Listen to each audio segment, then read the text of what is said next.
जगाच्या इतिहासात अनेक महान राजे होऊन गेले।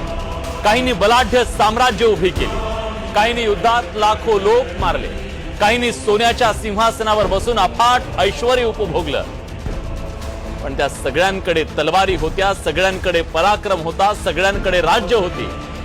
पण तरीही सगळ्या राजांमध्ये शिवाजी महाराज वेगळे का होते? शेकडो वर्षांनीही त्यांच्याबद्दल एवढी आत्मीयता आणि एवढं प्रेम का आहे? आजही जेव्हा कुणावर अन्याय होतो, स्वाभिमानाला धक्का बसतो, एखाद्या गरीबाच्या डोळ्यात अश्रू येतो, तेव्हा मनात एक विचार येतो, आज शिवाजी महाराज हवे होते। हा विचारच त्यांची अमरता आहे। ते शरीरानं गेले, पण त्यांचं स्वप्न आजही जिवंत आहे। स्वप्न हिंदवी स्वराज्याचं, स्वप्न रयतेच्या राज्याचं, स्वप्न स्वतःवरच्या विश्वासाचं। शिवरायांनी युद्ध जिंकली, किल्ले जिंकले म्हणून ते महान नव्हते।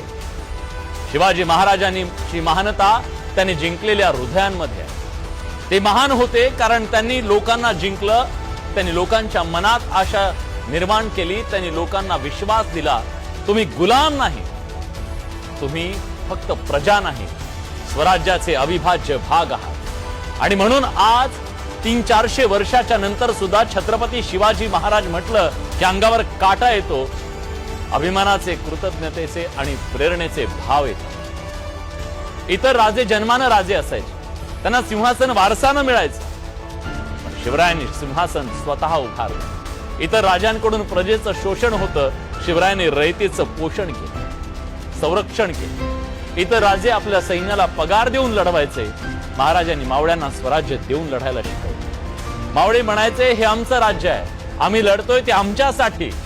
इतर राज्यांच्या राज्यात प्रजा असायची, शिवरायांच्या राज्यात रयत। महाराजांनी कधीच म्हटलं नाही की मी तुमच्यासाठी लढतो। ते म्हणायचे, हे स्वराज्य आपलं आहे, आपण सगळ्यांनी मिळून ते उभं करू। फरक हाच आहे। महाराजांची सेना ही गनिमी काव्याची जरूर होती, पण त्यापेक्षा मोठी गोष्ट ती न्यायाची होती। तिथं स्त्रियांचा सन्मान होता, मंदिरांचं रक्षण होतं, मशिदींना अभय होतं। कोणत्याही धर्मापेक्षा त्यांच्यासाठी सगळ्यात मोठा धर्म होता, तो म्हणजे राजधर्म। औरंगजेबाच्या प्रचंड साम्राज्याला ज्यांनी एका छोट्याशा डोंगराळ भागातून येऊन आव्हान दिलं, ते आव्हान फक्त तलवारीचं नव्हतं, ते एका विचाराचं होतं। महाराजांनी केवळ किल्ले जिंकले नाही, त्यांनी लोकांच्या मनात स्वाभिमानाचा किल्ला उभा केला। जगातले अनेक राज्ये आज इतिहासाच्या केवळ पानावर आणि समाध्यांच्या आत बंदिस्त असताना आमचा राजा आमच्या सगळ्यांच्या मनात विराजमान।